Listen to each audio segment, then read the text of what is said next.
AI can make some work much cheaper. If firms produce more for less, prices can fall. Wait, good for your shopping, but what if your paycheck falls too? That's the Fed's problem. Cut interest rates now or hold, because every company wants the same tireless new hire at once. If AI's extra output arrives first, lower rates may help. If the spending to build AI arrives first, the same cut may keep inflation higher. Same AI boom, opposite policy. Pick a side. Start with one office.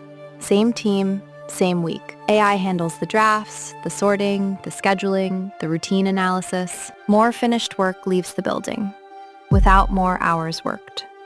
Economists call that productivity. And it's real. These tools can genuinely raise productivity. That's not the argument. The argument is what the central bank should do while it happens. Which sounds strange.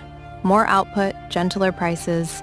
Why would anyone need to act on that? Because AI doesn't hit the economy all at once. Output moves on one clock, the cost of building it moves on another, and paychecks on a third. And the Fed still sets one policy rate for all of it. So the right interest rate can change while AI is still arriving. That's what we're both arguing about. Then let's argue. I'll go first. I'm taking the side of the price tags. And I'll take the side of the companies borrowing to build it. Somebody has to. So start with the good version. What if AI really works? Every workplace in town gets the same lift.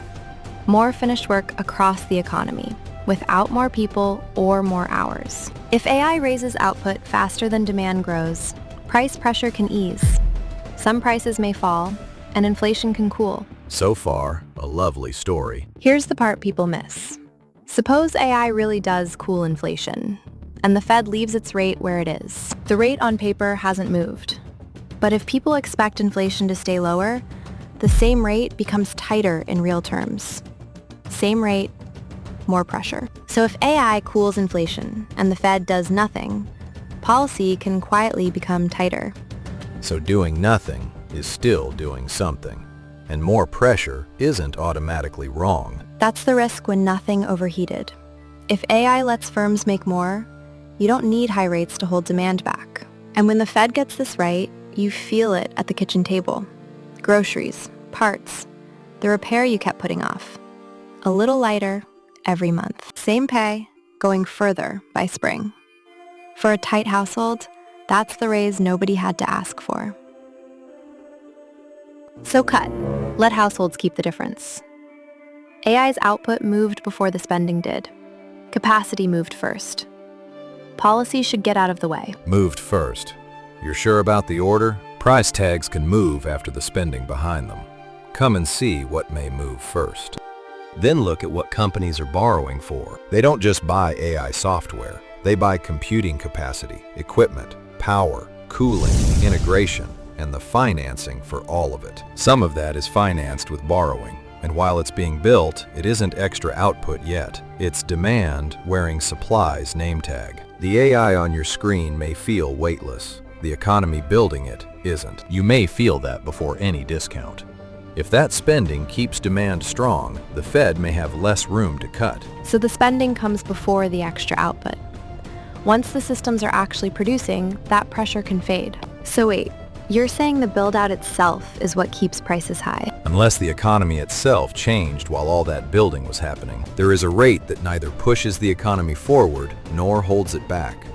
Nobody can observe it directly. They have to estimate it, and an AI boom may move it.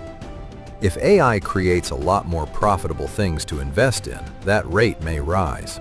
Then a policy rate that used to slow the economy may not slow it as much. That's the part I don't buy. May. Might. It's still a guess. So is yours. Capacity moved first is a guess too. You're betting AI's output ran first. I'm betting the spending did. Mine at least shows up on receipts. Yours is a number nobody has ever seen. Then show me yours. Where does it show up? For an AI boom, watch two lines. How fast AI adds to what the economy can produce, and how fast firms spend to build it. If the spending line stays ahead, prices may not fall at all. The extra demand eats the discount before it ever reaches you. And if the output line pulls ahead, Keeping rates high can slow down the very build-out that created it. So here's my side, plainly. Capacity moved, yes, but the pace of the whole economy may have moved too. Cut for the old pace, and you add heat to the new one. So AI doesn't hit the economy once, Output on one clock, the spending to build it on another. and paychecks on the third, the one we haven't looked at yet. And it still has one policy rate for all three. Rates can influence how fast the first two run. They don't decide who gets the gains. Careful, people like to blame the central bank for that split too. So we say it out loud. Now look at the desks either side of the tidy one. 2 desks, same office. One belongs to the worker who trained the AI on her own routine. She runs 3 projects now, and her pay is following. The other desk belonged to a man who trained it just as well. He did the job in front of it until it didn't need him. And down the corridor, a third worker still has the same job. But now AI can do part of it too. So employers may be willing to pay less for that work. All three showed up. All three worked. But the gains weren't split evenly. Nobody promised they would be. Profits, pay, and prices don't move together. Your paycheck may adjust long after the business has changed. That order isn't a scandal. It's arithmetic. Investors expect a return for taking the risk of building. You want arithmetic? Here's the households. Say prices fall 10%, and the paycheck funding them falls 20%. Cheaper world, poorer table. Both true at once. Then say the quiet part with me. The cheaper world arrives last for the people who made it cheaper. And it still arrives. Slower is not the same as never. That's why the policy rate gets so much attention. It changes borrowing conditions across the whole economy. Score it then. If AI's output keeps outrunning the spending, I was closer. Price is cool, pay holds, and the cut was easier to justify. If spending on the build-out keeps outrunning the extra output, I was closer. The price pressure comes first, and the cut added more pressure. That's the central bank's real problem. It has to decide before the evidence is in. It sets one policy rate for the whole economy, then it finds out later whether it was right. Not nobody knows. Everybody finds out. Too late to matter. One question left. Who gets the gains, and who pays? Owners, workers, customers. So when someone says AI will make your life cheaper, ask one question. Cheaper for the owners, the workers, or the customers?